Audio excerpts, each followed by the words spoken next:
नमस्कार, आप देख रहे हैं स्पेशल रिपोर्ट। आपके साथ मैं हूं ममता तिवारी। सीरिया के राष्ट्रपति बशर अल असद की प्लेन क्रैश में मारे जाने की आशंका जताई जा रही है। ईरानी मीडिया के हवाले से यह खबर है। बताया जा रहा है कि विद्रोहियों के राजधानी दमिश्क में एंट्री के बाद असद प्लेन से भाग गए थे और कुछ घंटों बाद उनका प्लेन रडार से गायब हो गया था।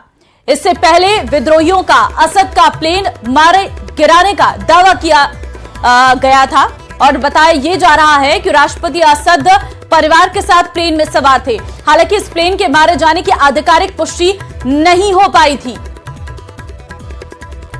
तो बड़ी जानकारी आपको दे रहे, सीरिया में विद्रोहियों ने तख्ता पलट किया है और इस दौरान सीरिया में विद्रोह की आग फैलती जा रही है। आपको जानकारी दे दें कि राष्ट्रपति असद के खिलाफ यह विद्रोह देखने को मिला है। सीरिया के कई शहरों पर विद्रोहियों का कब्जा हो गया है। तो सीरिया में इस वक्त हालात सही नहीं है, वहां पर विद्रोहियों ने तख्ता पलट किया है।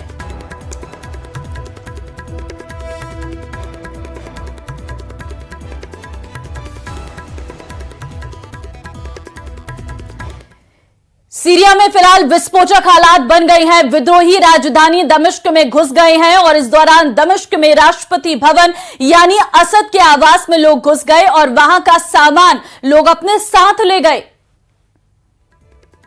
यह है तस्वीरें, आप जरा इन तस्वीरों को देखिए। सीरिया में किस तरीके से विद्रोह की आग बढ़ती जा रही है। असद के आवास में लोग घुस आए।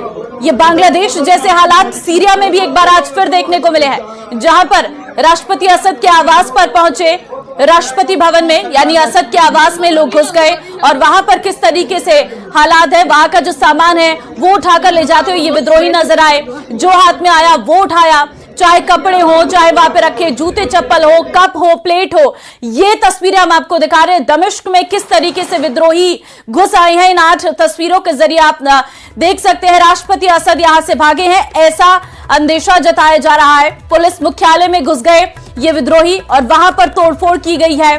सरकारी टीवी का दफ्तर, वहां की भी तस्वीर हम आपको दिखा रहे हैं। राष्ट्रपति आवास में घुसे हैं, छत पर किस तरीके से फायरिंग हो रही है, वहां पर रखा सामान ले जाते हुए नजर आ रहे हैं।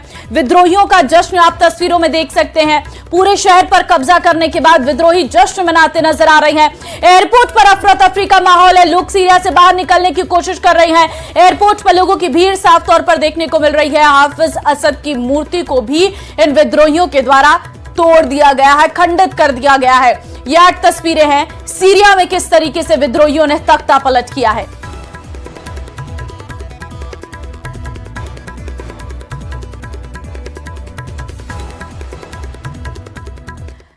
सीरिया की बशर अल असद सरकार का तख्ता पलट कर दिया गया है। विद्रोहियों ने राजधानी दमिश्क समेत कई शहरों पर कब्जा कर लिया है। देखिए जरा।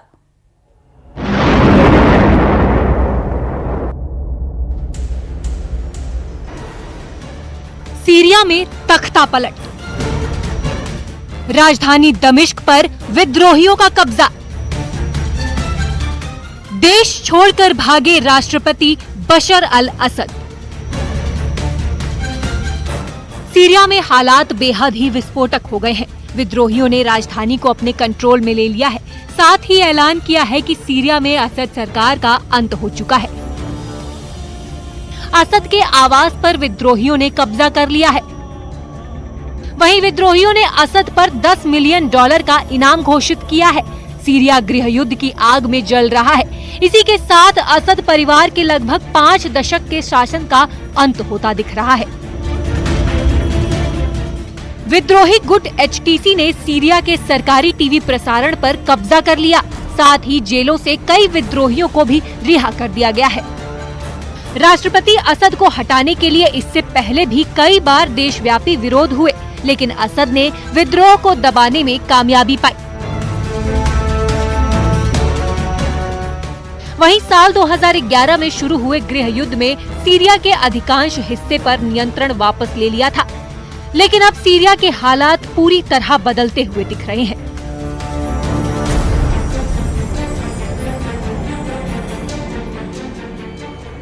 असद ने सालों तक शासन चलाने के लिए रूस, ईरान और लेबनान के हिजबुल्लाह जैसे अपने सहयोगियों पर भरोसा किया।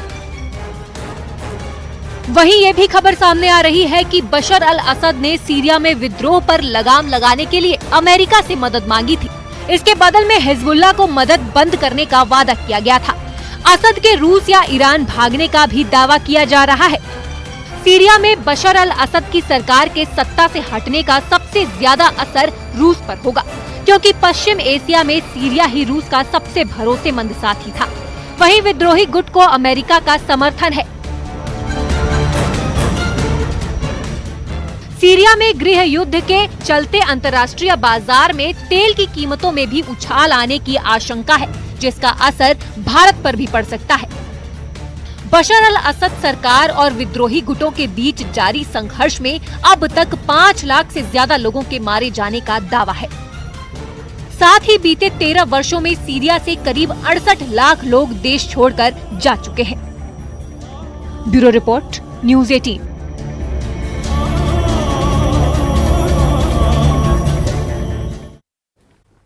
से देंगे, जहां पर रोहित गोदारा के नाम से फिरौती मांगने का मामला सामने आया है। डीडवाना कुचामन पुलिस को बड़ी कामयाबी मिली है। 4 आरोपियों को किया गया गिरफ्तार।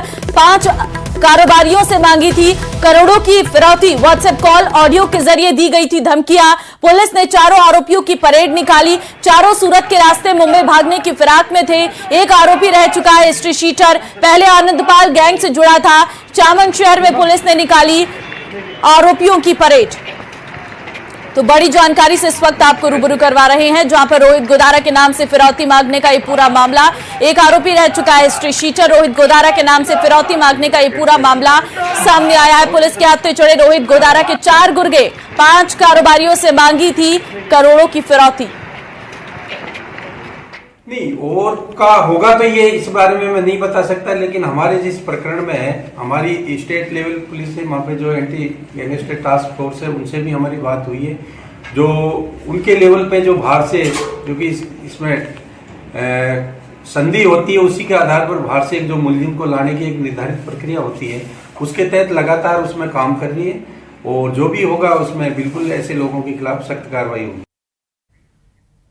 महेंद्र संवाददाता इस वक्त हमारे साथ है, उनसे अधिक जानकारी ले लेते हैं। फोन लाइन पर महेंद्र है। महेंद्र, चारों सूरत के रास्ते मुंबई आ रहे थे हिस्ट्री शीटर, जिन्हें गिरफ्तार किया गया है, क्या जानकारी? देखिए, बिल्कुल कुल 4 आरोपियों को पकड़ा गया है, जिसमें एक वो मुख्य आरोपी है जिसने रोहित गोदारा तक इन व्यापारियों के मोबाइल नंबर पहुंचाए और इनकी सूचना पहुंचाई। बाकी के जो 3 आरोपी और है जिन्होंने सहयोग किया था इस मुख्य आरोपी सफी खान का।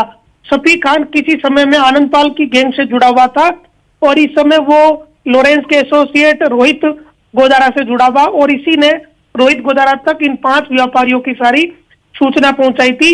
और कुचामन के 5 व्यापारियों के पास रोहित गोदारा और वीरेंद्र चरण के नाम से व्हाट्सएप कॉल और वॉइस रिकॉर्डिंग आई थी। 2 से 5 करोड़ की फिरौती मांगी गई थी। अब इन चारों को गिरफ्तार करने के बाद पुलिस ने व्यापारियों में डर खत्म करने के लिए इनका पैदल जुलूस भी बाकायदा निकाला है, ताकि लोग खौफ में नहीं रहे। लोग ये नहीं समझे कि पुलिस ने कोई वर्क नहीं किया। पुलिस ने बेहतरीन काम इसमें किया और लोगों में डर। ठीक है महेंद्र, इनसे कुछ बरामद भी हुआ है? कोई जानकारी मिल पाई है इन लोगों से अभी तक? देखिए, फिलहाल पुलिस ने यही जानकारी दी है कि ये जो आरोपी मेन पकड़ा गया सफी खान, यही वो आरोपी है जिसने आगे सूचना पहुंचाई थी। फिलहाल पुलिस ने इतनी सी जानकारी साझा की है, बाकी पुलिस अभी अनुसंधान कर रही है। इनको रिमांड पे लिया गया है। जी ठीक है, कितने बार ऐसी वारदातें सामने आई थी महेंद्र डीडवाना में खासकर? देखिए, पिछले कुछ सालों में इस पूरे क्षेत्र में बिल्कुल शांति रही। ये पहला ही ऐसा मौका था आनंदपाल के एनकाउंटर के बाद जब व्यापारियों से इस तरह की फिरौती मांगी गई हो। तो पिछले कुछ सालों से बिल्कुल यह संगठित अपराध नहीं के बराबर रहा, लेकिन एक बार फिर इसकी आर्ट एक तरीके से महसूस की गई है और इसी कारण पुलिस को इनका पैदल जुलूस निकालना पड़ा ताकि लोगों में डर नहीं रहे।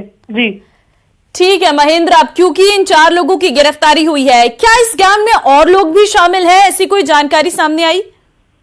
देखिए, अगर किसी समय आनंदपाल से जुड़ा हुआ सफी खान अगर आज लॉरेंस ग्रुप के रोहित गोदारा से जुड़ा हुआ है, तो कहीं ना कहीं आनंदपाल के वो गुर्गे जो आज भी अपराध में सक्रिय है, जो आज भी अपराध कर रहे हैं, वो पहले भी कई बार ये सामने आ चुका है कि लॉरेंस गैंग। ठीक है महेंद्र, बहुत धन्यवाद फिलहाल आपका तमाम जानकारी देने के लिए।